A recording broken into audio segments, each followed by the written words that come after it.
Daniel Day-Lewis, I think, is somebody who the movies become like a vacuum around them and everyone gets sort of sucked into their orbit in a way that I think really works in a lot of movies. But I don't think you could put Daniel Day-Lewis in for a number of reasons. I don't think you could put Daniel Day-Lewis in La La Land. Sweet Christmas. Shout out to my birds.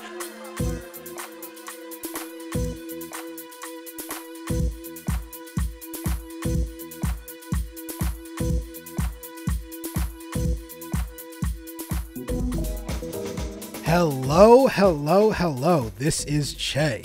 This is Cory. And this is the Next Time On podcast, a podcast where two lifelong friends discuss all things amazing and all things fetid in popular culture. If this is your first time listening to the podcast, it's a good time. I haven't really thought up a new intro thing. I'll probably not do this again. I don't really want to keep thinking up new intro things. They're difficult. No, I appreciate you always coming through the effort and doing them. The best one, I think, was the Cory's Question Corner, but I just ran out of interesting facts. I really did. That's fair. I really appreciate it, honestly. But today we'll be talking about some interesting facts, mostly in relation to new comics from Image and Marvel, and honestly not really related to anything. We're just going to be doing a Ryan Gosling top 5 movies because of a thing Cory said to me that broke my brain. So we'll get to it when we get to it. We'll get to that when we get to it. But before we get to all of that, don't forget, follow us at Next Time On Pod on other social media platforms, including Instagram, Threads, and most importantly, YouTube.com. Go to youtube.com/@NextTimeOnPod if you're not already over there. All these podcasts, they're visual. You got our beautiful faces. You can see all of my room, but reversed. If you're on YouTube, though, don't forget to like and subscribe and all that good stuff. And if you haven't already, go over there and check out nexttimeon.net. We got all that good archive podcast, all that writing. I keep starting pieces and they keep getting interrupted. I started my streaming piece for like the 5th time, I think, in 2 years. And then there was like news that Disney was going to be fire sailing Hulu and ESPN Plus. And I was like, well, I might as well wait until that happens to do another whole primer on streaming. So I'm going to find something else to write. I really want to get some writing done. I've got like itchy fingers I have had for a while. So, I mean, I do really do too, because I keep almost trying to sneak in these topics that Che has no idea what the fuck I'm talking about. So I think at some point I'm just going to write down essays of ranting after. Wait, hold on. What topics are you trying to sneak in? I got thoughts about the whole Marvel universe right now with X-Men, Miss Marvel, and Spider-Man. Cory says this like he proposed these things. No, I'm not saying you're shooting them down. I write them out. And I'm like, wait a second. I'm going to ask Che to read about 50 comic books to hear me rant about something that only 3 people want to hear about. I'm happy to do homework. Fine, maybe one day. Okay, maybe one day we'll talk about the current state of X-Men comics. I'm already regretting saying that I'm happy to do homework. But maybe one day we will. Maybe one day. And last but not least, before we get into the episode, is Cory Bishop picked a movie for us to watch, and I'm really excited for it. And that is Deep Blue Sea. It's going to be our Curse the Rewatch. Coming up, I think probably we should just knock it out next episode. You want to call it now? I think that's fair. We're going to do it next episode, Deep Blue Sea. Yeah. You don't need to watch this movie. You absolutely don't need to watch this movie. I have to watch it again. And I actually have real life important things to be doing in my spare time, but I'm going to be spending it doing this. And isn't that the joy of podcasting? Oh my God. I'm like deeply regretting it because I watched it the first time around. I'm like, oh my God, this sucks. And since I didn't take any notes, and that was literally 4 months ago, that I had to do it again. Sorry, it was like 2 months ago, but it still was a long time ago. It's been a minute since we originally posed. It's just got life stuff in the way, and got busy. Did the Barbenheimer and the book club episodes, which you should go over there and check out. The last episode was Black Hole by Charles Burns. Really excellent book. Cory and I talked about it in depth. If you haven't seen now, that's something you guys should check out. It's a great book and a great companion podcast to listening to reading the book. Yeah, 100% agree. I think that's all the business, Cory. Should we jump into it? Let's do it. All right. I'm going to go first for our elevator pitch. And with a minute on the clock, I will be pitching the most fun I've had in the theater this year, and that is the third installment in the Denzel Washington action franchise directed by Anton Fuqua, The Equalizer. The Equalizer 3, and I like the first two. I realized after walking out of this movie, I think this is my John Wick. The way that a lot of people think about and like are like obsessed with John Wick, I'm sort of obsessed with the Equalizer series and had been even before this movie, and I think the third one is the best one. It's the most fun. It's the most Denzel movie. Now, there is a plot line of this movie where Dakota Fanning and David Denman, who people will know as the other guy from The Office, are cops in it, and anytime they're on screen, the movie isn't good. But anytime Denzel is on the screen, this movie fucking rips, and it's so fun. If you like action, you like Denzel, if you like Italy, you have to see this movie. And it's the first movie this year, besides my waffling to maybe go see Oppenheimer in IMAX, that I've even considered seeing a second time. I'm not like a go to the movies 2 times for a film in the same year kind of guy, but Equalizer's kind of living in my brain rent free. That movie's sick. I'll watch Equalizer. Fine, Che. I'll get around to it. Hold on. Corey does this thing where all I say is, this movie's really fun, you'll enjoy it, and then he makes it sound like I'm like, go read Tolstoy's War and Peace. I just feel like I can hear it in your voice, though, that I need to see this movie. Unfortunately, after you talked about it, I tried to watch the first Equalizer. I just unfortunately was so tired I fell asleep. But the opening act of all the Equalizers, except for this one, and that's probably why this one's the best one. The opening act of Equalizer 1 and 2 is pretty slow. It's pretty long, and then it picks up. This one is an hour and 50 minutes, which for an action movie in the year 2023 is surprisingly like punchy. And it sucks that weird. It just goes. I'm also doing this on the side note. I've decided to kind of do this horror movie kind of marathon kind of thing leading into October, where I have a shit ton of movies that I'm currently watching. Yeah, what's next on the docket? And I just watched Attack the Block for the first time. Not for the first time. My girlfriend had not seen Attack the Block, Absolutely so we watched it. Classic. I watched it like once every 2 years. It's so good. First off, still amazing.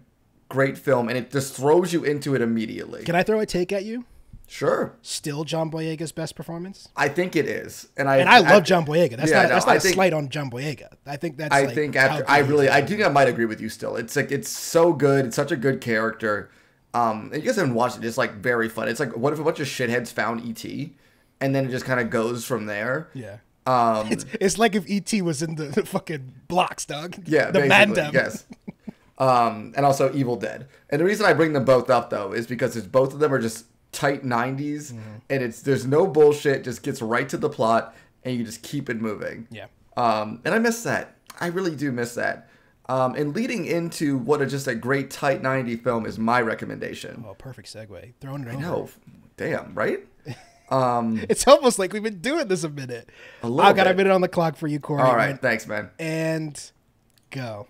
All right, my pitch for you guys is the 2022 horror film Talk to Me, directed by Danny and Michael Filippo. It is an Australian film.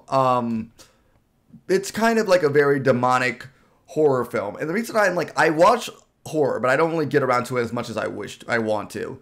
And I saw this with a group of people, and I have never been so fucking terrified of a film before. And the only other film people have said to me is Hereditary, and I've not seen Hereditary, but apparently this isn't as scary as that flick, but this was fucking terrifying. The sound design, the acting, the concept, it brings you in so hard, and every single bit of horror or even suspense, and I fucking hate jump scares, all of it feels so well earned and so well done that it's just honestly perfect. The acting from top to bottom is great. Sophie Wilde is just going to have a fucking breakout career after this film. Really recommend seeing it if you can in theaters for sound design alone. I haven't seen Talk to Me yet. I heard from some people it was really scary and they liked it, but these are from like horror heads. So I took it with a grain of salt because like you, I'm not like big into horror when it's good. You talk about the Hereditary's movie I really love. Have you seen any of the Ari Aster movies? I don't know if you've ever talked about it. I have not, but Hereditary is on my spooky movie list. We're decided to start very campy as we lead into it. I've always been surprised at the way, and maybe it's because I came to Hereditary a bit late, as I didn't really know a ton about Ari Aster before that movie, and I just missed it in theaters. And then all the talk was like, scariest movie of all time, scariest movie I've ever seen, terrifying, awful. And then like I saw it and I'm like, I mean, don't get me wrong, it's scary, but I remember being like, you know, I think that movie's more like kind of sticks with you creepy than like horrifying. I am really excited to see. You know, but I think what I have to say about horror films and the genre in general, I think everyone has a different taste with it. Yeah. It's like, I think it's like comedy films, right? People have a different like sense of humor with it. Different things scare different people, for sure. Exactly. Yeah. My personal feeling with horror is I want a horror film to scare me, but I want it to stick with me when I walk away. And I want to think about that shit like I want to be in my bed and be a little bit afraid to go to sleep. That's my type of horror. That kind of horror then. Yeah. And I think Talk to Me is a bit of a similar thing, where the concept with it is it's like a bunch of shithead teenagers were like, oh, we discovered a new kind of way to get high. And that involves talking to the dead. And guess what happens when you fuck with the dead? Bad shit happens. Yeah. Honestly, sorry, go ahead.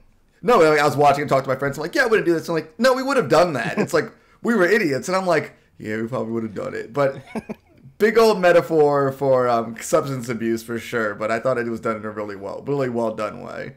Yeah, the teen of it all is actually why I didn't end up seeing this movie in theaters. Can you guess what movie I was deciding between Talk to Me and the movie I ended up going to see? The Meg? Yes, it was The Meg 2. I hate you so much. The Meg 2, The Trench. I have not seen The Meg 2. Literally all I was like, I think I'd come off the back of watching some teen movie or TV show and I loathed it and people really loved it, whatever it was. I can't even really remember. And I was like, I just can't do it again. I can't really hang out with kids for an hour and a half. And I went to go see The Meg. And let me be very honest with you. I knew the second the movie started, it was a mistake. the second the credits ended, I was like, fuck, I have goofed big time. You did, because I will say this about this film. And I'm like, I could not imagine sitting down and putting on a horror film and putting on headphones. Yeah. But the way that they did the sound design, those guys did a really good job of just like using the effect. I wasn't even in a great theater, but the surround sound of it was just so good where it's like, oh, that's coming from outside. I'm like, oh no, that's just some horrifying singing somewhere in the back corner from somewhere. It's on digital now. I might just watch it tonight after this. It might be. Yeah, no, it's like honestly great practical effects. I think maybe there's 2 jump scares max, but I don't think that's it. Like I think those are earned. And I think honestly, I'm like you. I do not like jump scares, but I fucking hate them. They're not scary. It's just startling. It is. I think I've said this on the podcast before. It is an anecdote from Steven Spielberg when he was talking about Jaws and the test screenings he did after, and he the famous finding the head in the diver's helmet scene underwater was originally not in the first cut of the movie, and he wanted another scare, and he added it to the movie, and he added it before you see the shark for the first time. And he realized in the screenings, the first time they saw the shark in the original screenings, got a big scream in the theater. And the second time, it didn't, because the big scream in the theater was for the head in the helmet. And he realized you can only really have one big jump, like scare moment, because then the audience is on edge. And movies like what was one that I watched recently, Annabelle, is just constant, and it's basically like by the 30-minute mark of the movie I'm bored. I'm just like, this is fucking irritating. I just know every scene is going to be some person walking slowly through a dark room with creepy music, and then it's going to jump at me, and I know, and I'm no longer scared. And that's not scary. Like I think at least what Talk to Me is like, you know there's going to be something scary coming. And I think the biggest scare, not really giving anything away, but like one of our characters does the whole thing, because the whole thing is like you shake hands with a fucking dead hand and say talk to me, then you see a ghost, so you know it's gonna come, but even when it's there, it's still scary as fuck. I know they couldn't do it in 2023, but this movie should have been all white people. Because it's not believable. There's no black people being like, let me go shake the dead hand. Some Australian people are fucked up then, man, honestly. It's those damn Australians. That's what the fuck it is. They're all fucky. It's true. All fucky out there. They're all descendants from criminals, that's why. Exactly. That's exactly what's wrong with them. Speaking of descending from criminals, Corey, Thor. Ah, good segue. Immortal Thor #1, the return of Al Ewing to the Thor series, right? I don't think it's a return, but it's like it seems to be. It's like kind of. It seems like the revival or the return to the Immortal tagline, which was so well known with his recent run on the Immortal Hulk, which is like just a very well done run. In the past, but I guess I'm mistaken. I mean, I know at least for us, the biggest, at least since we've been doing this podcast, the big ones are Jason Aaron, and Donnie Cates did a run for a bit. Unfortunately, that run wasn't finished, but like it was. But I think this is kind of more the reason I wanted to put this on there. It's because I'm a big Al Ewing fan, and also this is I didn't actually know that he wrote Immortal X-Men, but it kind of seems like in a way this has become his adjective with Marvel that at least, well, in my mind, I attribute to quality. Especially with the art done with this issue as well. I kind of wanted to be like, yo, this is some good fucking comic booking. Yeah. So the entire creative team is Al Ewing. We have Martin Coccolo and Matthew Wilson. And as you I believe said, it's Alex Ross on covers too. I'm not sure. But is it? Okay. Alex Ross. It might be top of my head. It actually, the second you said it, I looked at the cover, I was like, yeah, of course. The Alex Ross. Yeah. From my favorite Marvel's book ever. I should have recognized it immediately. It's beautiful paintings. It's probably Alex Ross. Of course. I think he just only does covers now. So Corey, you want to run down the plot of this first issue for the people? Sure. Well, I guess like the way that we're looking at this now is it's like kind of a bit of a reset with Thor, where we're kind of coming in. He's currently, I think Odin has either died recently or he's kind of just basically fucked off. And Thor is he's currently the king of Asgard, and kind of just enjoying his godhood in life. Him and Loki seem to be on pretty good terms. But as always, Loki is up to some fuckboy shit somewhere. Fuck they shit. I think we're going gender pronoun less now with Loki. Yeah. But kind of just, I think it's like very much resetting the status quo. We rebuild the Bifrost Bridge into Earth. And kind of just Thor kind of just enjoying himself. But as comic books are to do, you have to have some drama. And we are introduced to another faction of elder gods on top of the already gods. Was it the Utgar? Is that what it was? Yeah, right. And basically what it seems that Thor is once again establishing, going up against a force that is even greater than himself, like an ancient evil that clearly is going to take place and probably upend his whole mythology. And that's what Al Ewing like really writes very well, is like kind of taking back all of these characters and adding on to them to feel like they're natural progressions. And it seems like it's going to dive into a bit of like what the mythology is of Thor and build it up from there.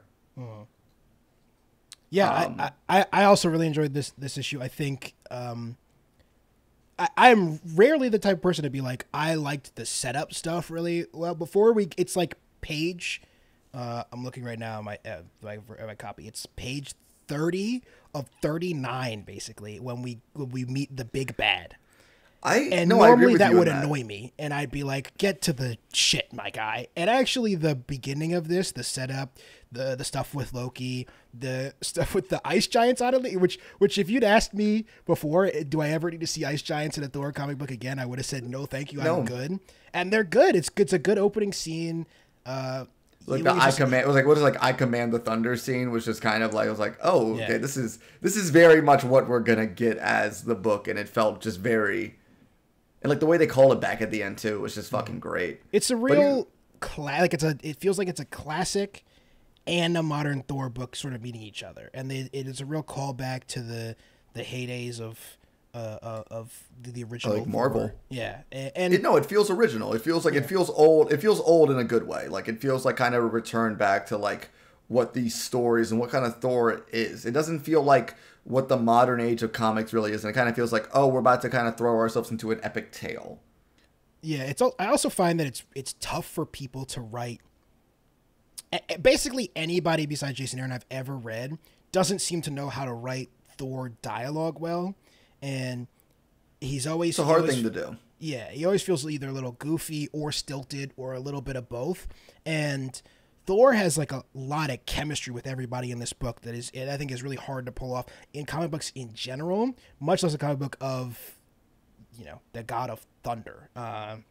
So I was the stuff in the beginning, which was really talky, would have normally I think maybe anybody else's hands would have been a real turn off, and then that's really good, and then you get this epic last 9 pages, which is like just a pretty ballsy way to kick off your series with this giant lightning battle in New York. Yeah, it feels like it's hard for, I feel like, people, like a lot of writers, to grasp like, oh, this is some big shit going down. And I just hate using the word epic over and over and over again, but it feels very much like the start of like an epic, like it feels like a very big like shaking of a character and being like, okay, here's what's gonna now be a very defining story of what's to come. Yeah. And I think it's just crazy to me how I don't think Al Ewing, at least since I've been reading Marvel, has really missed with anything. I mean, Immortal Hulk's been so good, and like all of his X-Men books have been so fucking phenomenal. It's like I'm catching up with them slowly, but like X-Men Red and Immortal X-Men are so fucking. Wait, I don't know if he's writing Immortal X-Men. At least X-Men Red is also a really good like way to do just like a team book and everything like that. But that Guardians of the Galaxy book was good too. The Guardians of the Galaxy was really good. I think in a way now I feel like I used to give this credit away to Jonathan Hickman, but like I think Al Ewing might be like my current favorite working Marvel guy, honestly, because like the way that he consistently puts out stuff. I love Hickman, but Hickman just bounces out sometimes, so but I'm excited to see where the series goes, and I thought the artwork with it were fucking stellar. But I like the Hulk, but I've never really have been super like, it's never really been my thing. And the Hulk is like, real like Superman-y to me, where kind of all the stories, because of the nature of the character, have to be sort of samey.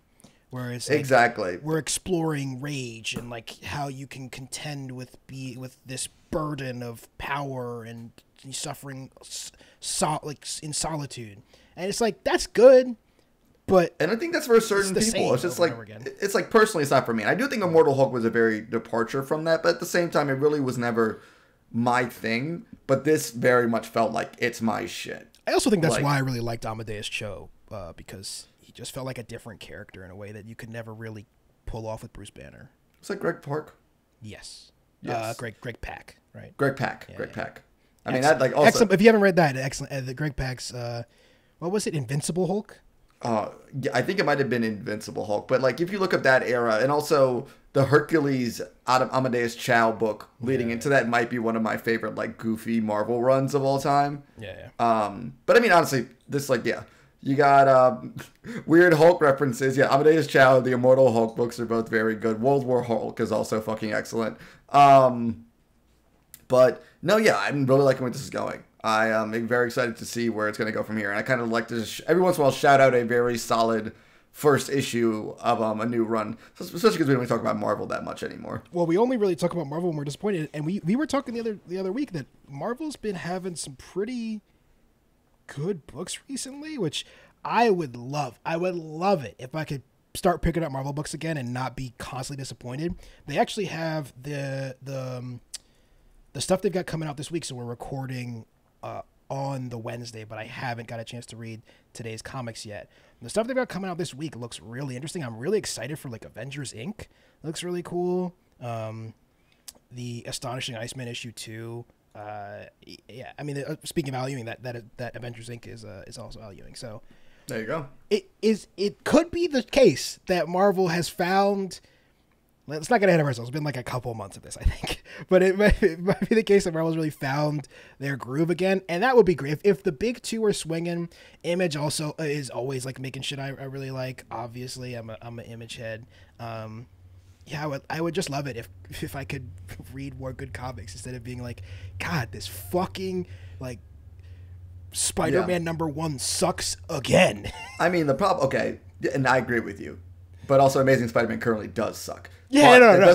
It's not all good over at Marvel. Let's be very clear. But there's a lot of really good stuff coming out. And especially as I'm catching up with X-Men, I'm like, I have been sleeping on this fucking shit. Especially like right now where like, unfortunately, I feel really bad because I like the X-Men as characters. The X-Men are so well written when everything is going horrible for them. Yeah. And I'm like, oh, this is like a good story. And it finally feels like everything's happening bad for the X-Men, and now other characters in the Marvel Universe have to actually help them. It makes like the world feels lived in again, which is what I kind of felt so drawn to Marvel Comics in the first place, where it felt like it was like a very living world. And I forgot how much I missed that. And I'm really happy to see that Marvel's putting out books like this, which are just good by themselves, but also remembering the universe and a lot of other books to make them good as well. What if the Marvels is good, Corey? That would be wonderful. What if we close out 2023 with good Marvel comic books, the Marvels is good, and then from the fucking top rope, Aquaman 2 is good. I mean, that's not gonna happen. All right. You're trying to swing for the fucking movie. Honestly, at this point, I hope Aquaman is at least fun enough that I can watch when I have an edible. I just know that they're making Yaya the actual antagonist in the film, and I'm hoping that will be a good way to do the thing. What I'm interested in is how they get their little squiggly scissors out and cut around Amber Heard scenes. Because she can't be in this fucking movie, right? She's gonna be in it. She's gonna be in it, but she's gonna be in 4 scenes. There's no way she's in. We just watched an entire movie of wanted criminal Ezra Miller in it twice. Yeah, two characters. I still am because I kept telling myself the only reason this movie is coming out with Ezra Miller is because it has to be incredible. And then I saw it and I was like, this movie isn't bad. Incredible. I think we still differ in that I'm I don't think it was bad. It certainly wasn't good by any stretch of the imagination. Yeah, I don't know. I don't know. I'm not even that upset about the film. It's just it was just, to me, I walked out, I'm like, but why do we? Yeah, that's the thing is why. That's what I kept saying. Was why is this happening? Why is this happening? Why is the CGI so bad? I guess the why is it gave us Sasha Calle, who is gonna be for a second. Then she got fucking impaled. Spoilers. Yeah, but I don't worry. She's gonna be a future star. I'm sure. She's so good in 10 minutes of that movie. The best things about that movie were people not named Ezra Miller. That's the fucking thing. I would have preferred the Michael Keaton's Back as Batman movie with Sasha, and that's fine. Just make that fucking movie. It's rough because I obviously have no intention of defending Ezra Miller here, but long-time listeners to the podcast will know is before Ezra Miller started committing felonies, I was very much team and I still think he was fine in the movie, but I'm not going to be publicizing that. Just I'm not going to be telling people that I still like Kanye West music. It's just not going to happen. Well, it's all literally, we're on record right now. I hope you know that that's what we're currently doing. It's fine. But it's just I never thought he was a terrible Barry Allen or anything. Obviously, he's not good enough. Nobody's good enough to warrant the stuff he did. But it's just there's no point in me even being defending him anymore. Yeah, it's not even he's listen, if you're doing a fucking Oscar-worthy performance, I'm well, you know what? I don't like the guy because he did some things, but he had a damn good performance. That was a mediocre performance from a fucking weirdo. Yeah, and we really don't need to litigate this Ezra Miller shit again, but I just... No, it's okay, because we can talk about something else, honestly. I just really hope that the DC Universe and Ezra Miller come out of this better. Now, Ezra Miller's going to get a lot of professional help. But, and honestly, so does the DC Universe. I still haven't seen Blue Beetle. They're working on it. We're probably not going to see anything until with the strike going on, 2026. That's what a job again. It's a little bit good news on that front is that people are realizing that the strike is really only good for Netflix, and Warner Bros. Might cross that picket line in a second. So someone will. I honestly think December is still a long way away, so it's still hard to for people to stomach being wait until December. But I really think if Aquaman 2 bombs, just like Blue Beetle bombed, and then what was the big Warner Bros. Movie right before that too? I don't know. There's another Warner Bros. Movie that also bombed in theaters. I think Aquaman 2 could really turn the tide, no pun intended, of this strike. Rough. That was rough. Yes, I said no pun intended. My current hope, and then we can move after this, I kind of hope that studios start kind of disband themselves from each other, and some people just start. And I think that's what's going to probably be the whole, somebody's going to be you know what, fuck you guys. I'm cool with this shit. Well, that's what I mean when I say Warner Brothers will cross the picket line, because I think nobody's coming out. This isn't going well for anybody except for Netflix, and Amazon and Apple don't care because this is their pocket change money in their monopolistic businesses. But everybody else, Warner Brothers, NBC, Peacock, Paramount, they're all struggling. And I'm just saying, if I'm really rooting for Aquaman to bomb so that Warner Brothers, one, kills David Zaslav, because I think that would be good for That'd be the good. world. That'd be good for everybody. I think everyone, yes. And then goes and pays their writers and actors accordingly. That'd be nice. But next up, gotta wait till fucking speaking June of of killing next year. David Thanks, Zaslav. World Tree. World Tree. James Tynion the Fourth. W0RLDTR33. World Tree. James Tynion the Fourth's post-apocalyptic book, techno horror, That's a good thriller word for it. mystery. As all James Tynion books seem to be, group of friends come together to save the world and fail, but then maybe succeed. It's a theme of his, and Yeah. I like it. I like it a lot. He does this in trees, Nice House on the Lake. It works for him. I said when we did the Nice House on the Lake book club, I've heard criticisms of Tynion to be like he writes like a very similar theme over and over again. And I think that's a fair criticism. It is. But I also am like, if you're only reading James Tynion books, that could be annoying. I get. But there's so many comic books I hear. He's like the best at this thing. Now, I will say this 5th issue bummed me out a bit. In the same sort of criticism I had for Nice House on the Lake, which Cory and I talked about before the podcast, there is a big jump forward in time that I think is sort of unforced error that takes us out of the part of the book that's really fun and interesting. Can we break down what it just gives the audience? We talked about this book a long time ago, ladies and gentlemen, but currently we're 5 issues out of this series. But what's 5 issues of what seems like it's going to have to be many? Like it doesn't seem like this is a mini series. It's kind of seemed like it just might be an ongoing. But I think it has to be pacing wise. This book opens up with our main characters who he gets a message from the police that his brother has gone on a murder spree and has killed, I want to say, over 50 people. Yes. What we learned from this, and the reason he's done this, his brain has been infected or basically possessed by some evil internet demon thing. Huh? Use the word. Undernet. The Undernet. It's a creature from the Undernet. It's like the internet, but it's the Undernet. But it's the Undernet where all the bad things exist. In the Undernet. But about 20 years ago, a group of friends have discovered this thing, and after something bad happens, they decide to clam it up and like hopefully banish it so no one else can find it again. But somehow it has been found again and is slowly starting to creep across the world.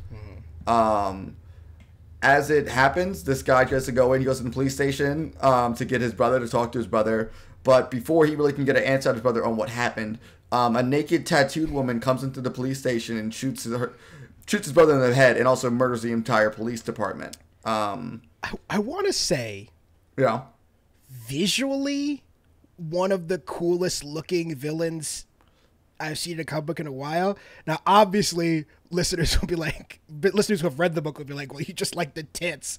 But I just think the tattoos and the white hair are kind of cool. And it's a straight up sinister, very, really very creepy. Very creepy. And the way that, who is the art in this book? I should know this off the top of my head, but, not super familiar with the artist, actually. It seems like it might be the first book I've read by them. Fernando Blanco, and color by Jordi Belair, who we are big fans of. But I don't know I don't know off the top of my head Fernando Blanco's work. But the way that Blanco and Belair place fear, which is her name, in like the background of scenes as like this boogeyman character right before the stuff happens, I think is really effective. And her silhouette is obviously so distinctive with the crazy hair and the being naked. I think she's my favorite part of the book, certainly like visually and thematically.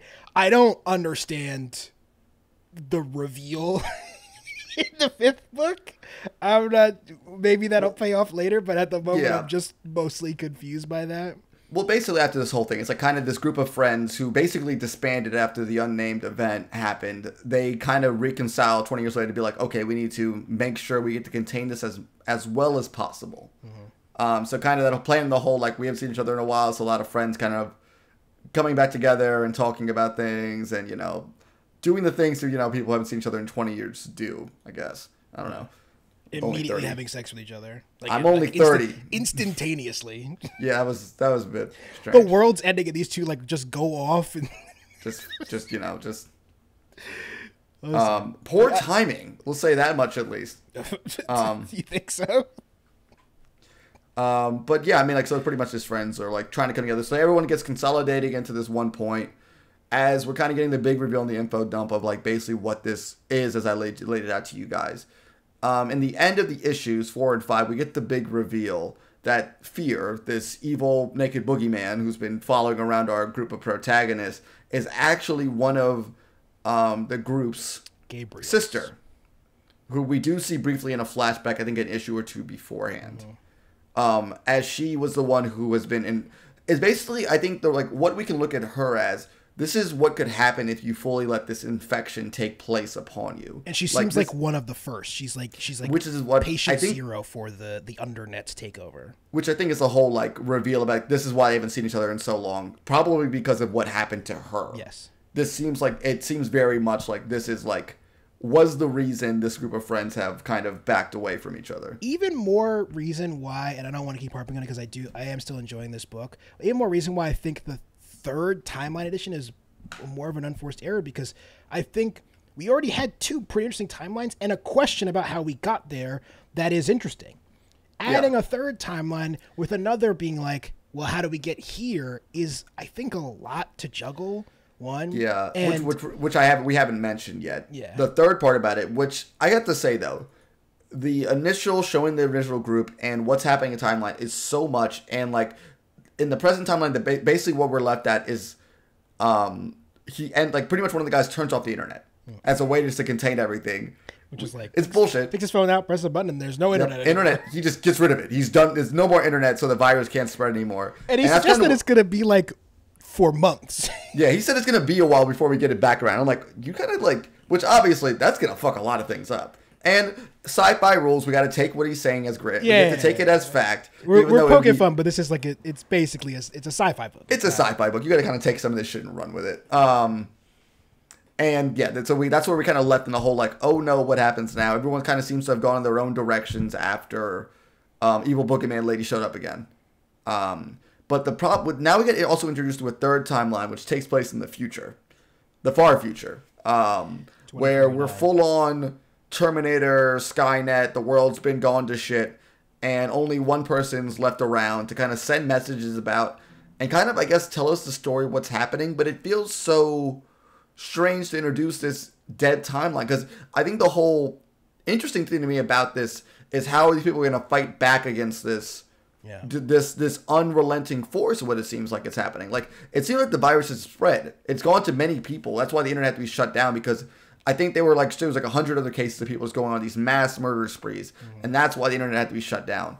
But it's confusing how we go to internet being shut down to Skynet universe death. And I'm like, I'm not super concerned about how we get from there to there. It kind of makes sense to me. I can just tell you what happened. Mm-hmm. Shit got bad. But why did we go to that? It just takes so much of the tension out of the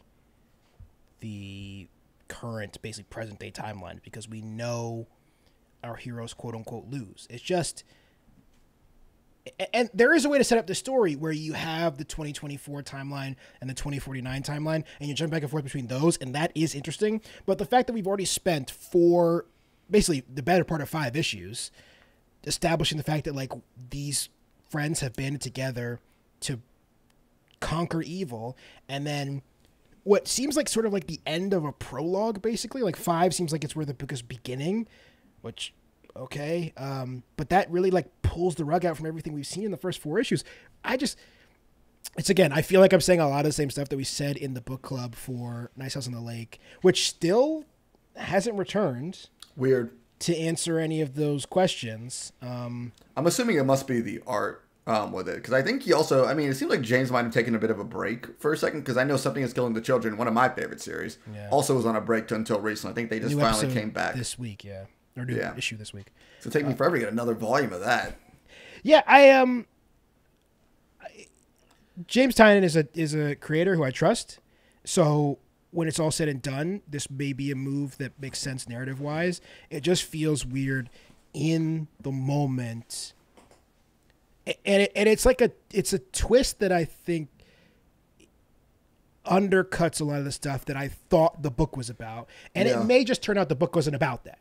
And I mean, maybe it might. It seems like the book might be about whatever World Tree ends up symbolizing, and maybe that's more of what the book's about. But I was kind of hoping we got to see more of this group. I like the characters. I really enjoyed most of them, honestly, pretty quickly. I have to imagine we're still going to stay in the 2024, 2049. And yeah, they got like the cop with an eye patch and like this little group of people, and they all seem very fun. I want to. Huh? Silk is her name. Yeah. I want to. Yeah, exactly. Like I want to hang out more of these characters. Like who's her weird boss that she's talking to? Like I have so many questions that I want to know more about it. Yeah, I think this book is good, and my tone is maybe because I was like it's like recency bias. It's the opposite of recency bias. I'm like I've gotten to this point in the book where I'm just like, oh, that part, a little disappointing. But the rest of it I really enjoyed.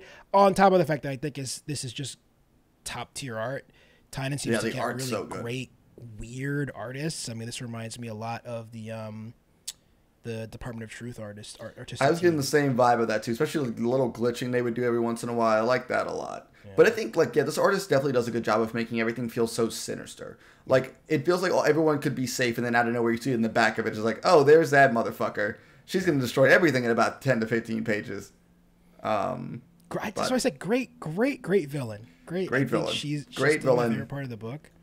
I like how evil this entity seems to be, and the Undernet seems very terrifying.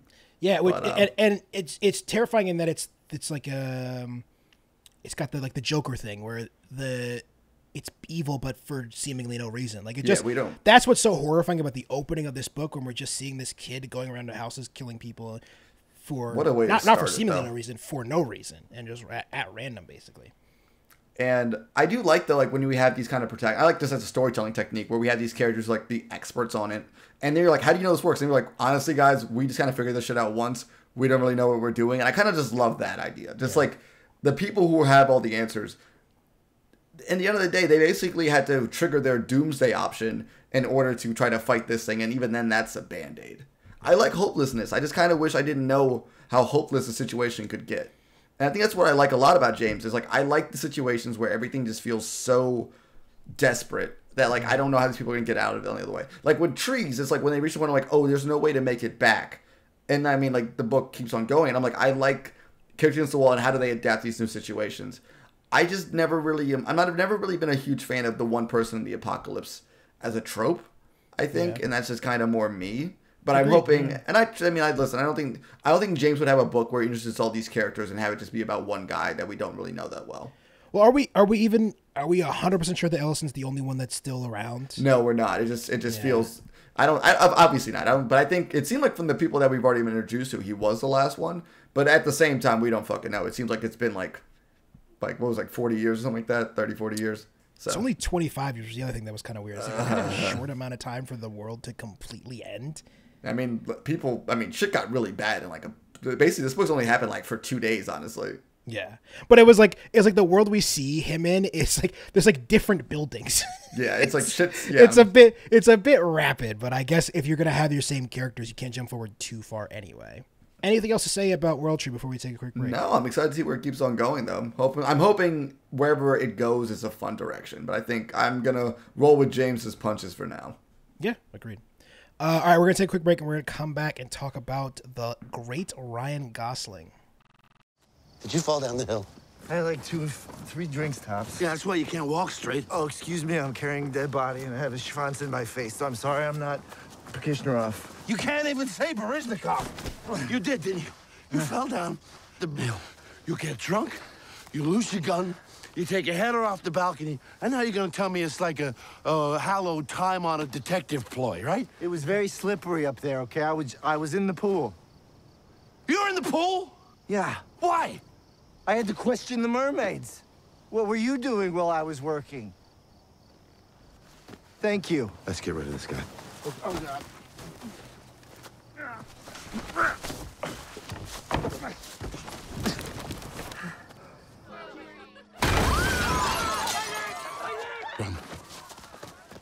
And we're back. What's up? All right.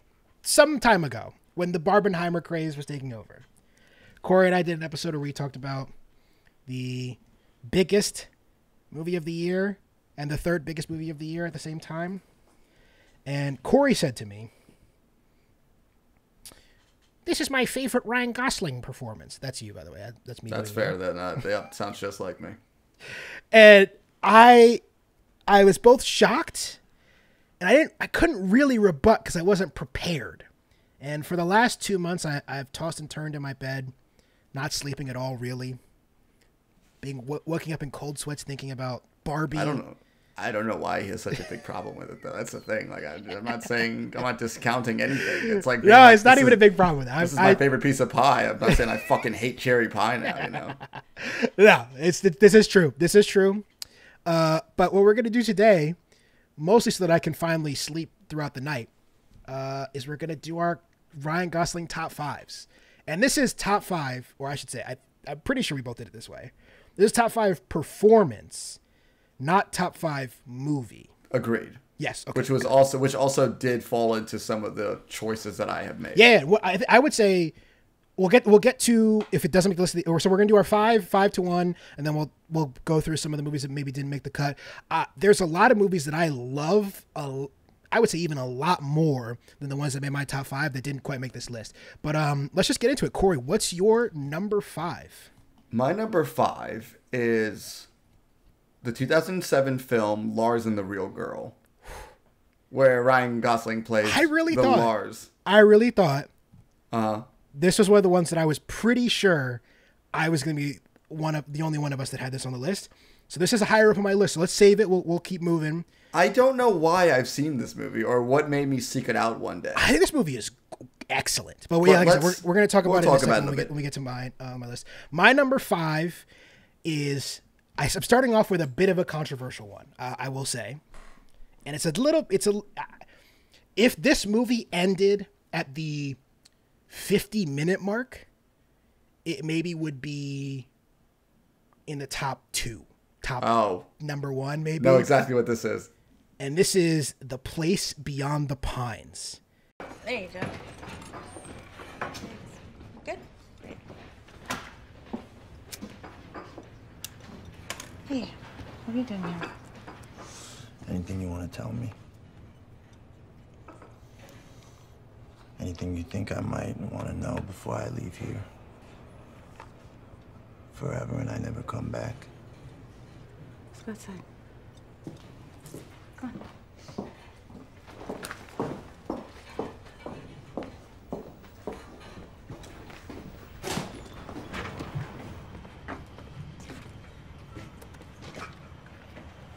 You're gonna tell me?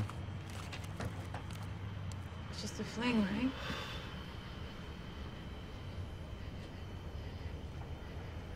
That means you don't gotta tell me?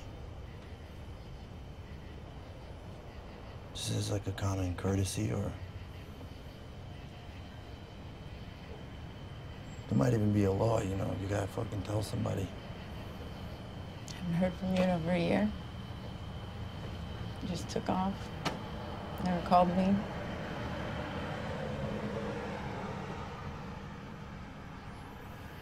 I gotta leave in 4 hours. I don't know what to do. I think this movie is, the movie is incredible. But Ryan Gosling, they do a little bit of like bait and switch on you, which I kind of love too.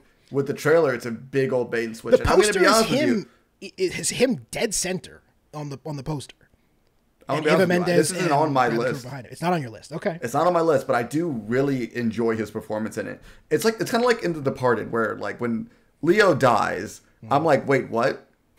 Wait, what the fuck just happened? And at least Leo dies with like 20 minutes left. That's true. That's very true. But like, you kind of you were like expecting more out of this person's story.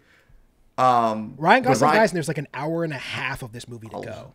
And it's kind of like the Ryan Gosling, where like it's very stoic, but it's like it's like there's an edge on it. I don't know if that's like the best way to phrase it, but his stuff with Eva Mendes and his kid in the movie is like so excellent. It's really touching.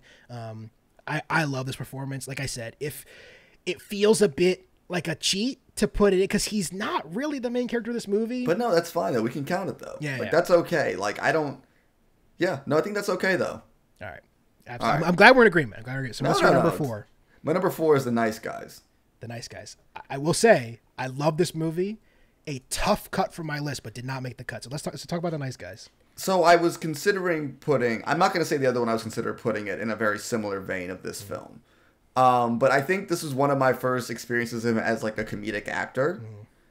And also, I mean, I do love the film, but I just like love the idea of him being in a buddy cop film with him. And I realized a lot of his movies is he doesn't really try to steal the show, really, or like it doesn't really seem like he's like he doesn't seem like he's like trying to be the main character of things. Yeah. He's in the movie and he's playing his part, but it doesn't seem like he's ever like. It's like some actors you can tell that they're in the movie to be like, oh, we got this guy. Ryan Gosling is like a schlubby, like with a shitty porn star stash, bumbling idiot. He's not afraid to transform. One of the most beautiful men of all time is not afraid to look silly and stupid in movies. Silly and stupid as hell. But I think this is like, as much as I'm just going to say the movie, Crazy Stupid Love. I love him in that film. I think he's just so funny and charming. I just thought The Nice Guys where I'm like, oh, you're like now one of my favorites because of this role. Like just to see him like do both. And it's like, he's not choosing to be the charming guy, but just this very sincere, idiotic, just like single dad who's not that good at his job, but is sincerely trying very hard. And there's something just so endearing about this very, on paper, shitty dude that I just couldn't help but root for him. It's like he balances out with Russell Crowe's just very stoic, quiet guy so well, where in most movies, Ryan Gosling would be the stoic, quiet guy. Yeah. But I thought it was like, I just really liked him in that film. Yeah, I agree. As like I said, it was a tough cut for me. I'd have it right up there, 6, 7, somewhere in there. I love this movie. It's one of the ones that I revisited. It's a comfort film. Yeah, it's one of the ones I revisited in this exercise. Went back and I forgot how, like you mentioned, he's really funny in this. I think it's the most like up until Barbie, but even Barbie has like emotional moments. It's kind of the most like pure comedy movie that he's ever made. Yeah, definitely. I think this is like, I mean, this isn't me saying he's got any like really, that film doesn't really have like much like drama in it to an extent. And I feel like it's just like pure comedy, but it's also just, I mean, in the movie itself, it just does a favor because it's so fucking charming, but you know. All right. So to my number 4, which we've talked about already, but we mentioned, Lars and the Real Girl. So this is the Craig Gillespie 2007 sort of indie classic at this point. You know, Bianca's, a missionary? Well, was a missionary, right, sorry. Because she was raised by nuns. But now she's on a sabbatical so she can experience the world. Isn't that neat?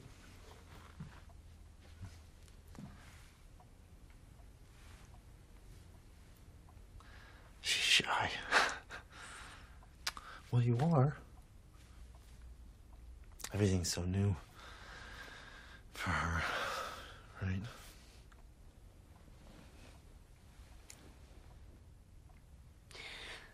Are you hungry?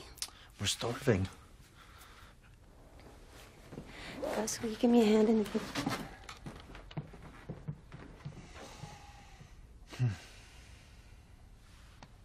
That was that. I know. Emily Mortimer, most disrespected man in Hollywood, Paul Schneider. Paul Schneider, I ride for you, man. I don't think you were that bad on Parks and Recreation. And I think he's really good in this movie. But everyone is getting kind of lapped by Ryan Gosling, who's playing one of the most off-type roles I've seen him do ever. Yes. He's really quiet and awkward in a way that you don't see in other words. And we talk about transforming. This man has the dumbest haircut of all time. He looks so bad in this movie. And the way he's so innocent and kind, and then also so broken and hurt. He's so layered in a way that I think this movie I can't picture this movie with really any other actor being good. It's such a strange concept. It is such a strange concept. I mean, the concept, for you guys haven't seen the movie, which I do recommend a lot. It's really good. A very awkward guy who gets a girlfriend, but the girlfriend ends up being gets a girlfriend, buys a girlfriend, who's a sex doll, and then sort of like carts around, and like the way that town like comes together around him, because, and again, it's he has to be a really lovable performance for it to be believable this town would go on his, like be on his side, because I think any other actor, you just like everyone would think this guy was such a creep and a weirdo, bringing a sex doll to church and like to the doctor's office and everything, and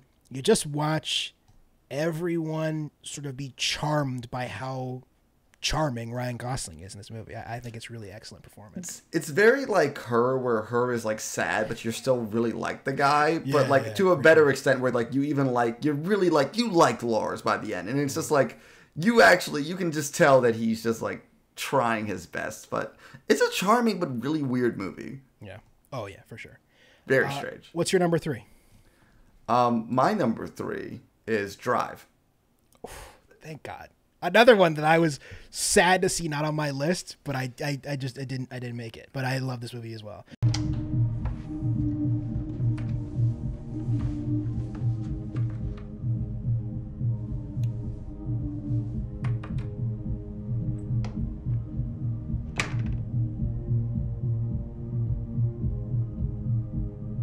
Hey.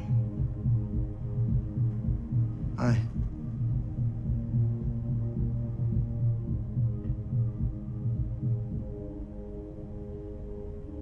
Sorry about the noise.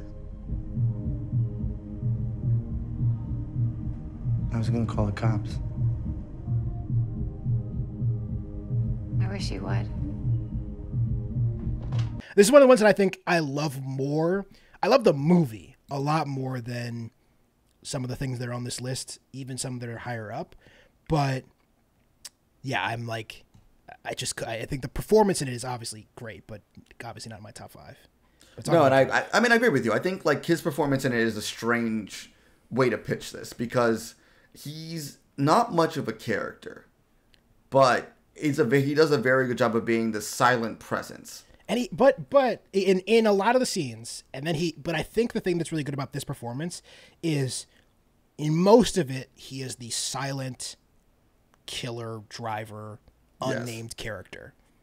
And then he has 2 opposite ends of the pole too. You see those scenes where he gets really brutal and like kind of evil, and he turns that upside to 11. And then you see the parts when he's with Carey Mulligan, and he's again like soft and kind and really. And it's like with saying so little, but it's just like his body language, and like you can just see like the madness behind his eyes. And I think this like, at least to my remembrance, it might be my first Ryan Gosling film. Introduction for sure. I mean, obviously, so I'll Remember the Titans, but I'm not going to count that. Yeah. Did you even like consider Remember the Titans?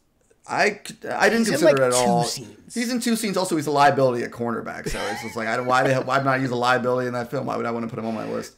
He's obviously really fun in that movie, and it's fun going back to rewatch Remember the Titans and being like, oh shit, Ryan Gosling. Ryan Gosling's in it, but it's like, it's not C-tier player in it, but yeah. Exactly.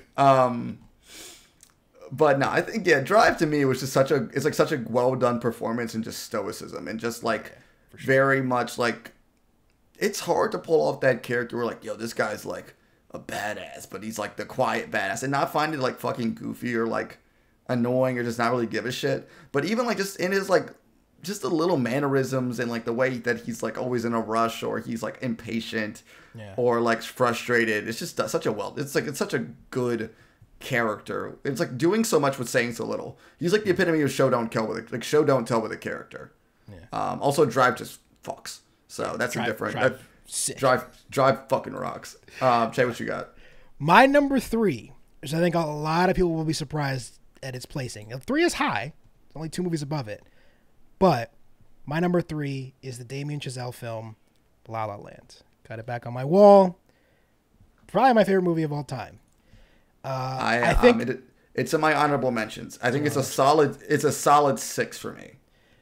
And it was a hard one. You mentioned Crazy Stupid Love. Obviously he is like had been Hollywood heartthrob for years, and just like I don't want to keep listing movies because they might be on your list later, but like I think this for me is the culmination, the peak of Ryan Gosling as a character, movie star. Like, fair. Okay, can I kind of pitch this to you with this? Mm-hmm. I think of La La Land as I think of George Clooney's Danny Ocean. Yeah. Does that make sense? Yeah, for sure. I think that's like I sort of understand the mechanics behind a really great, excellent emotional performance, like most Oscar-winning performances are the kind of performance that I get where I'm like just replicating human emotion, being believable, finding really like emotive and big or really small moments to shine is an acting that I understand. I couldn't do it if my life depended on it, but I understand it. What I don't understand, and I'll never be able to put my finger on, is that the Clooney in Ocean's 11, the Ryan Gosling in La La Land, the Bradley Cooper in The Hangover, where it's just like pure charisma, scene stealing. You just have it. Can't take your eyes off of them. I don't know what that is either, but it's just like you're really good at playing the character that feels Yeah. the most natural to you. Yeah. And it is, I think, of the 3 Emma Stone Gosling partnerships, this is my favorite. I think they're all really good. This is actually my favorite of his on-screen partnerships. And you talked about earlier, like, and I realized this in this exercise when I was rewatching all these movies. Ryan Gosling is, like you said before, a really, really good scene partner. He really, I don't want to say that like he elevates these people, because pretending like he turned Emma Stone or like Carey Mulligan into amazing actors is belittling what they're doing. Absolutely. But there's something about they play off each other in a way that I think excels both of them. Like Margot Robbie and Ryan Gosling, 2 incredible performers, and then they sort of get on screen together, and something about the way that they respond to each other is elevated to another level. He's just like a very like when you're a kid and you want to like you have that whole like that wall where you're like a baseball, you just throw it back and it comes back immediately, like that like kind of squishy wall. That's what I feel like Ryan Gosling's performances are. It's like you throw something like, and it comes back at you perfectly. Yeah, and that's kind of I feel like why he works so well in these kind of movies. Russell Crowe, any number of romantic partners, and I love the like scene stealing actors too. Yeah, Steve Carell, like Daniel Day-Lewis, I think is somebody who the movies become like a vacuum around them, and everyone gets sort of sucked into their orbit in a way that I think really works in a lot of movies. But I don't think you could put Daniel Day-Lewis in for a number of reasons. I don't think you can put Daniel Day-Lewis in La La Land, because La La Land is about this partnership. I'd watch the fuck out of that awkward movie. I would be the first in line at the movie theater. Don't get me wrong. Yeah, I think it would be a worse movie. That would be an insane movie, though. But I think the reason that I love La La Land, one, the reason that it's number 3 on my list and not number 1, even though it's maybe my favorite movie of all time, is I think Emma Stone is fucking incredible, and their scenes together is a lot of why I think this movie is so excellent. On top of the fact that the music is fire. Do I give a shit that Ryan Gosling can't really sing? Of course not. But the jazz, oof, gets me going every time. Corey, what's your number 2? Speaking of scene partners, it's Ryan Gosling and that amazing jacket in Blade Runner 2049. Yes.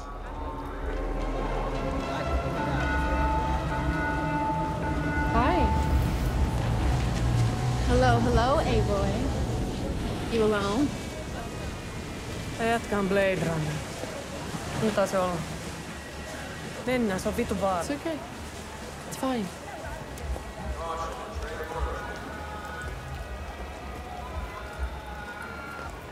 Wanna buy a lady a cigarette?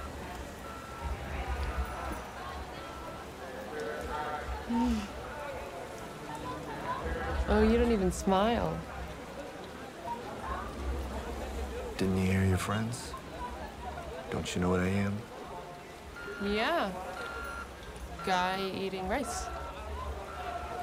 What's that? It's a tree. Oh. Never seen a tree before. It's pretty. It's dead. Now, who keeps a dead tree?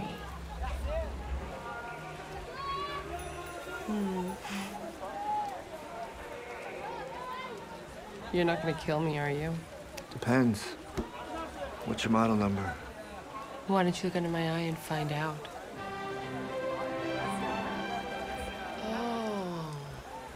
You don't like real girls.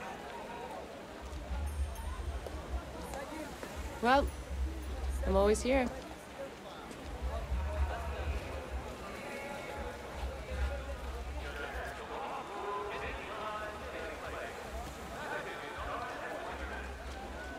I think I was going through my list. This was almost my number one.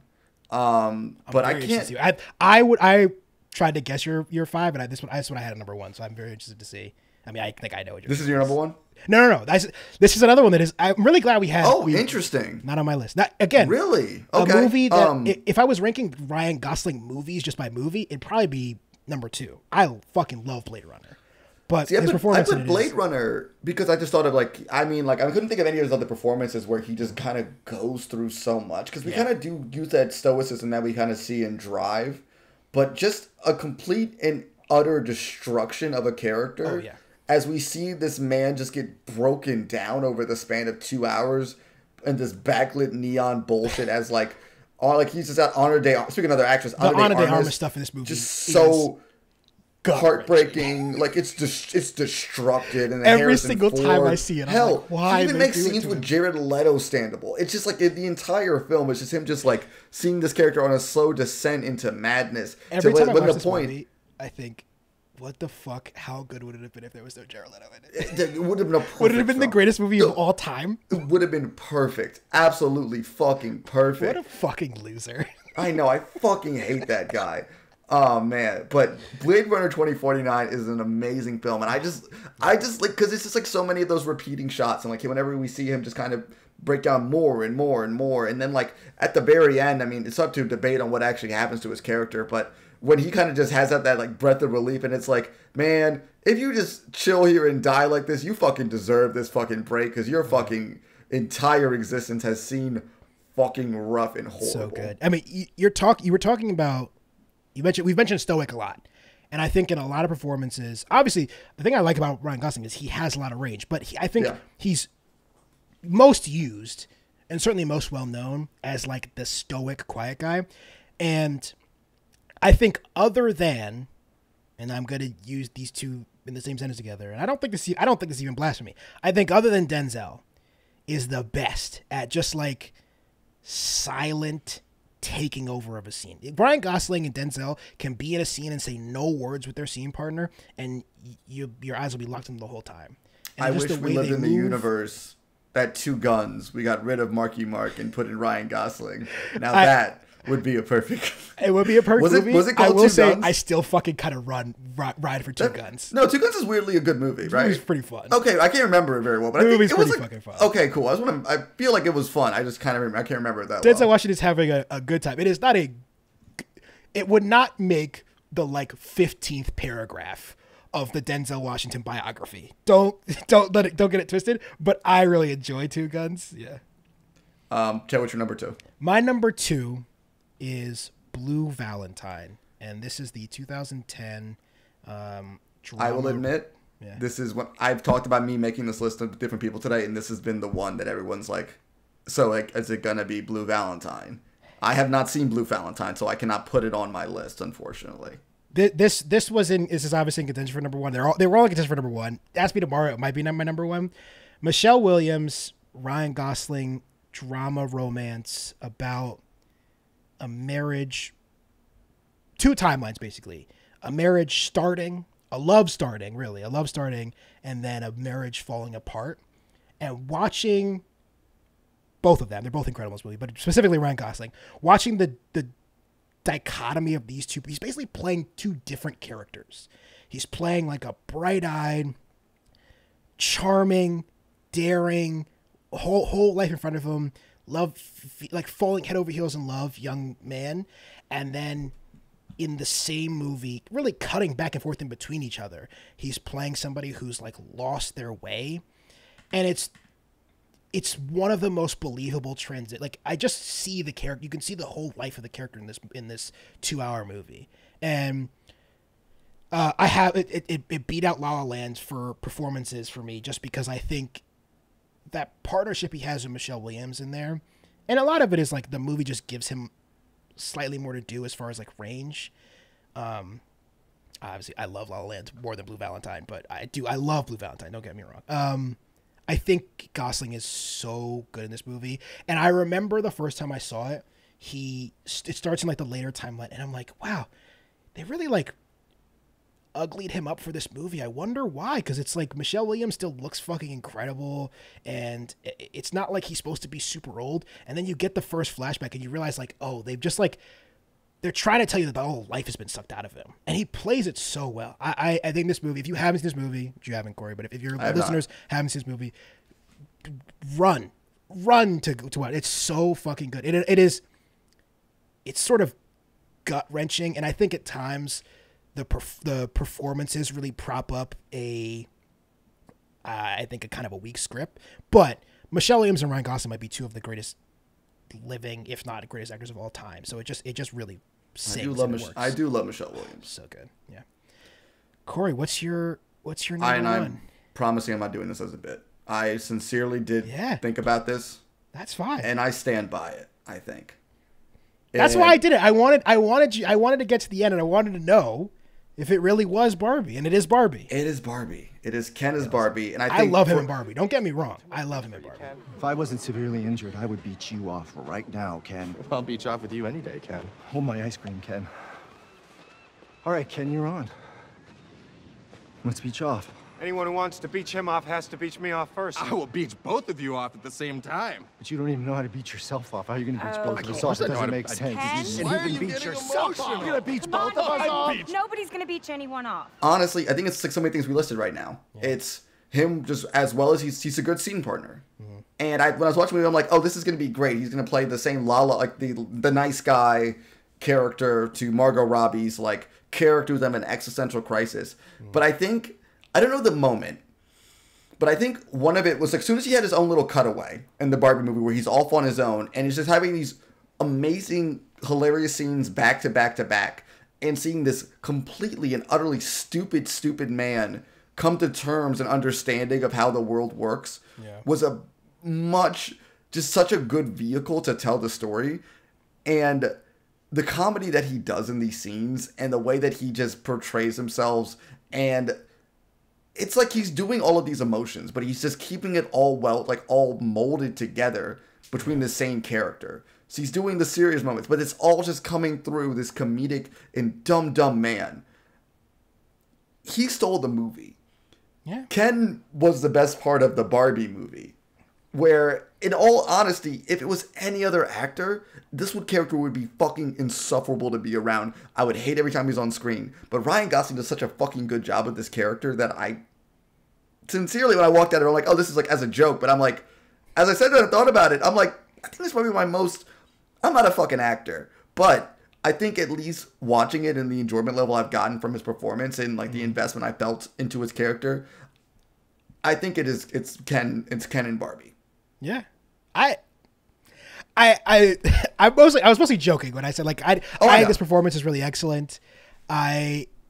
It obviously didn't make it's not my number one, so it didn't make my top 5. But I think it's really good in it. What if we came to the exercise and I was like, actually, when it's all said and done, you are right.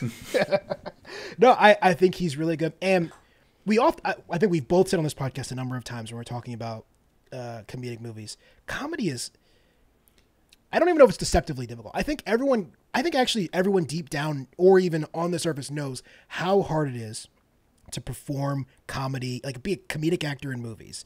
And it doesn't get its dues at the Oscars or any award show, but that doesn't matter really in the grand scheme of things. I think this performance is as challenging as Blue Valentine, as Lars and the Real Girl, as The Place Behind the Pines. It's obviously very different. They're different performances entirely. And the fact that the same guy can do this shit is kind of crazy. I think in my mind, as like acting performances for comedy, I can only ever refer back to one other role that I'm like, this person acted shit out of it. And I'm thinking Robert Downey Jr. Tropic Thunder, where I think that's like the perfect comedic thing. But I think Ryan Gosling is Ken in this Barbie film.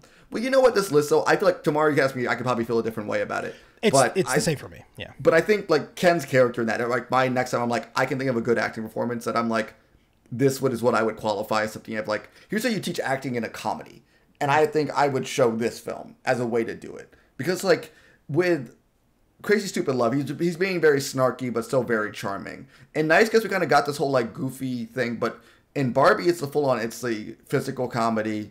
It's the things that he's saying, body language. It's, like, the dancing and the singing. And it's even, like, and I mean, and it's a detriment in La La Land. It is a plus in Barbie that he's actually really not a good singer. Yeah.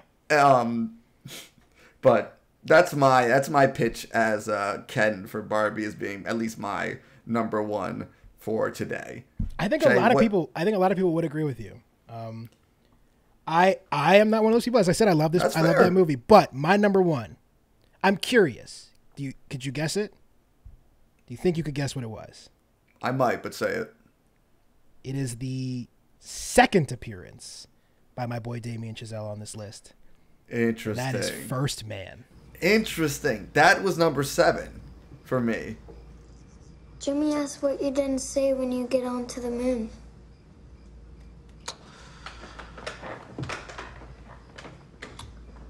Well, we're not sure we're gonna get onto the moon. Yeah. A lot of things have to go right before that happens. How long will you be gone? Well, we launch in 10 days. We'll be up for 8 and then about a month in quarantine. What's quarantine? We'll be in isolation to protect in case we carry any diseases from the lunar surface or something of that nature. It's not likely, but it's a precaution. So you won't be here for my swim meet?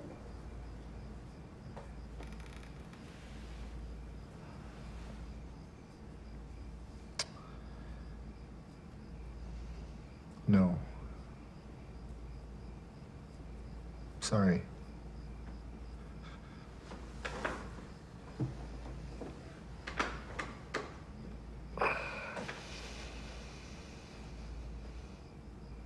Does anyone have any other questions? Do you think you're coming back? We have a real confidence in the mission, and there are some risks, but we have every intention of coming back. But you might not.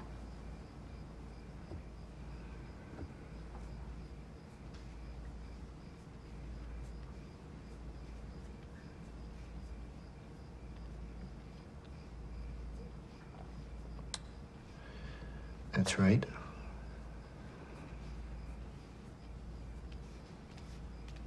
I watched this movie. I had it lower on my list because in my mind, I love this movie. Coming out 2000. So this is the 2018 Neil Armstrong biopic by Damien Chazelle. Damn, shafted by the awards. This was our number one film for that year, I think. Yeah. Yes. Yeah. Fucking bullshit. Yeah. Sorry. Can I throw a take at you? Movie related, not Gosling related. Go ahead. That I don't think anybody besides me and Damien Chazelle would agree with. But after rewatching this movie, I think the opening scene of this movie is better than Top Gun Maverick's opening scene.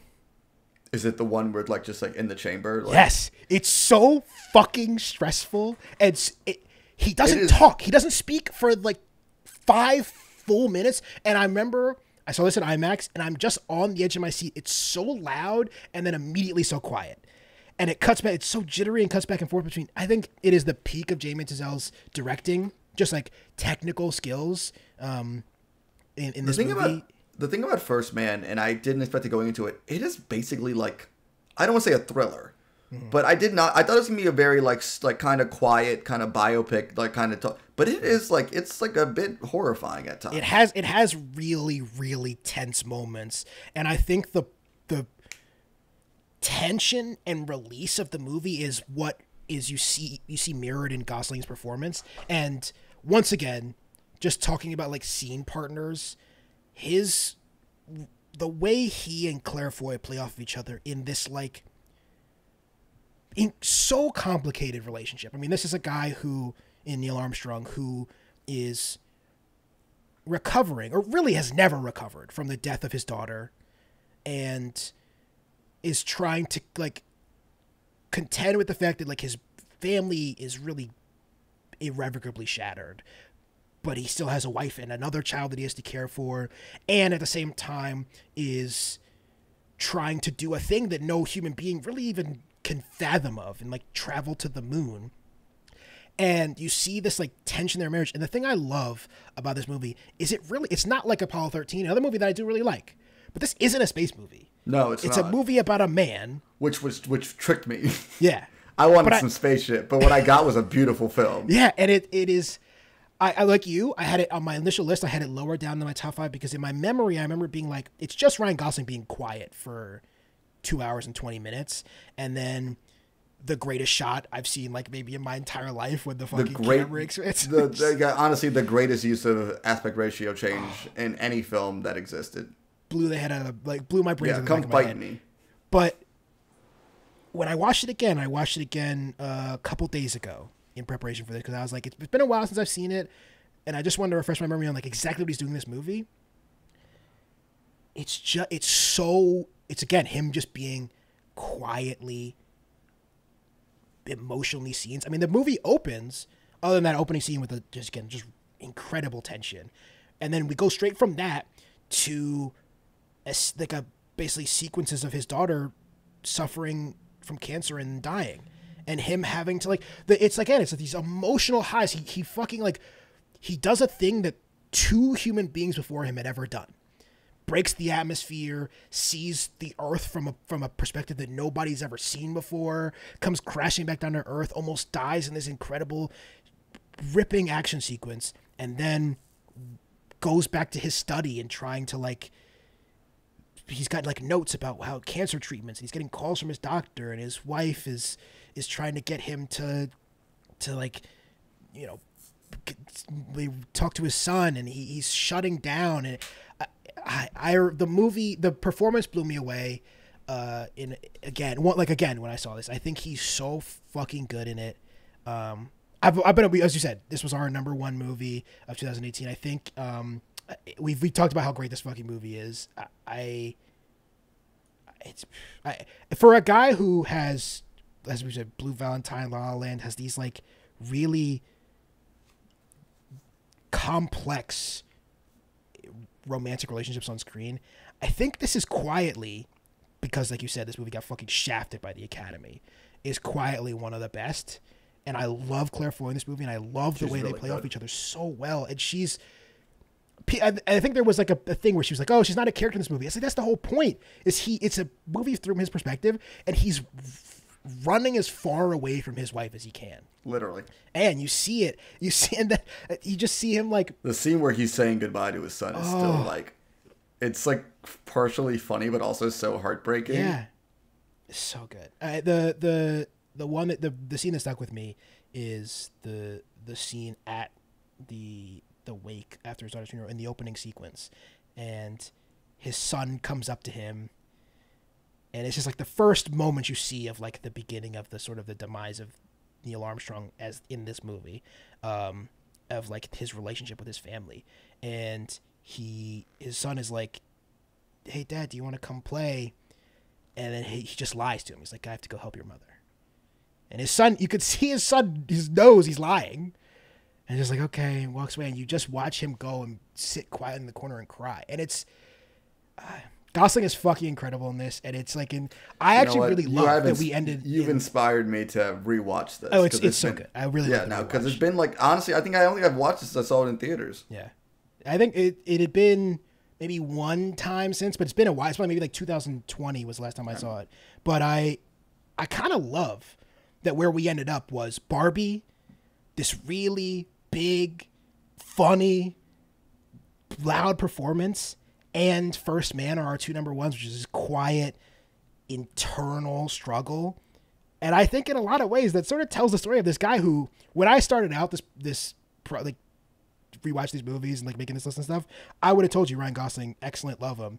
I don't know if I would have said that he was as good of an actor as I realized after this. I think he's got such an incredible range, and he's so good in everything. I mean, I think that's what it kind of what's kind of been proven by this list, at least to me, is just if Ryan Gosling's in a film, I'll at least give it a shot, because he's somebody I got season tickets for sure. For the most of the time, it's he honestly also picks really good movies to be in as well, and sometimes you get great man. All right. Well, let's before we go, let's quickly run down a couple of movies that didn't quite make our list because there are a few big names that we didn't get to mention. I'm glad we got a pretty wide range because our lists do differ a lot. I think we'd be remiss if we didn't mention The Notebook. The Notebook. I think he's quite good in The Notebook. He's very good in The Notebook. It's just a very mediocre film. Yeah, I don't love the movie. I know we'll get some hate for that, or maybe our audience does not overlap with Notebook fans. I'm not sure. But he's also, it's another thing that he's doing a very similar type of like charismatic, charming. Rachel McAdams is also great in that movie, but just there's just better performances, I think, of that ilk in his filmography. Can I pitch to you a film that I don't like that much? Yeah. But Only God Forgives.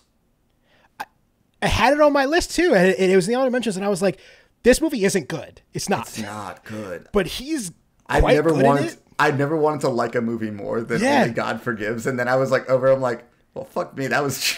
I think it's a movie that has so many good ideas, and is like, and it looks cool as fuck. Yeah, and I think at times is exactly the kind of movie I'm looking for, and Ryan Gosling's always good in it, but it just falls flat. We should mention Half Nelson. He has 2 Academy Award nominations, no wins, but one for La La Land, which we did talk about. But Half Nelson is the first one. I think this movie is aged really poorly. It's a 2006 film, basically like a teacher drama about Ryan Gosling. It's like a flip on the white savior movie where Ryan Gosling is playing a teacher who's really like a good teacher. His students love him, but in the weekends like smokes crack and goes to the bar and spends all night trying to pick up women.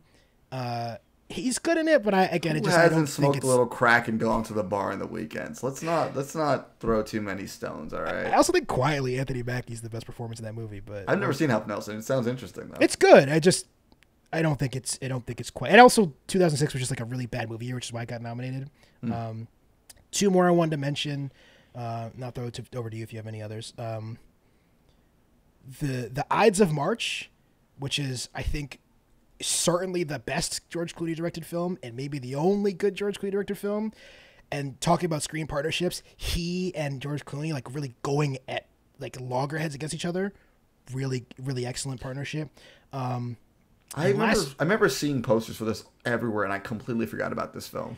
It kind of, from what I understand, kind of flopped and has gotten like a second life. I think it's actually quite good, despite, like I said, George Clooney sort of proving over the next few years or next number of years that he's not a very good director. But last but not least, I think I want to say his first feature-length film as a star.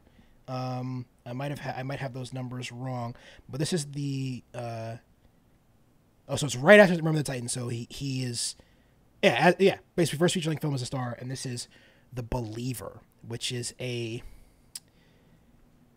trying so hard to be American History X. I think this movie is not very good, and in the last 22 years, it's gotten maybe worse, but he's doing a lot of really interesting stuff in it. I just want to mention it because it's like a really good early performance by him, but is clear that he's very raw, and he's doing a lot of stuff that you see he sort of smooths out of his repertoire going forward, and it's like obviously he's not a crazy Nazi in Drive, but is like a violent psychopath at times, and you see like the dichotomy between those two things 10 years apart from each other, and I kind of like you see the growth of him as an actor. He's obviously 10 years older and much more experienced, but it's pretty stark contrast between the two. Anything else you want to shout out, Cory, before we close? No, I think we kind of covered everything. I think we probably touched on all my extra ones, or they think they overlapped into yours. But no, I think that's pretty much it for me. Did you ever consider putting The Big Short or Gangster Squad on your list? Did you ever even consider it? I love those two; they're fun, but No, I do not. Me neither. I do not. I think I've said everything that I ever want to say again about Gangster Squad on our podcast recording episode, so you guys should definitely go check that episode out. If you want to think about check the out movie Gangster Squad. Check out us ranking our for our 300 episode special, we did a ranking tier list of all of our past bad movie watches. Gangster Squad's on there. Spoiler alert, it's pretty high up there because that movie rips. But go check that out. That's on the YouTube. And what else on the YouTube, Corey, is this fucking episode. If you are not watching this at youtube.com/@nexttimeonpod, you need to go over there. And if you are, don't forget to like and subscribe. Go follow us at Next Time on Pod all over the place. Drop us a review. Tell your friends. Don't forget, next episode is Deep Blue Sea. Corey, anything else for the people? Nothing else for the people. I've been Che. I've been Corey. See you guys next time. Bye.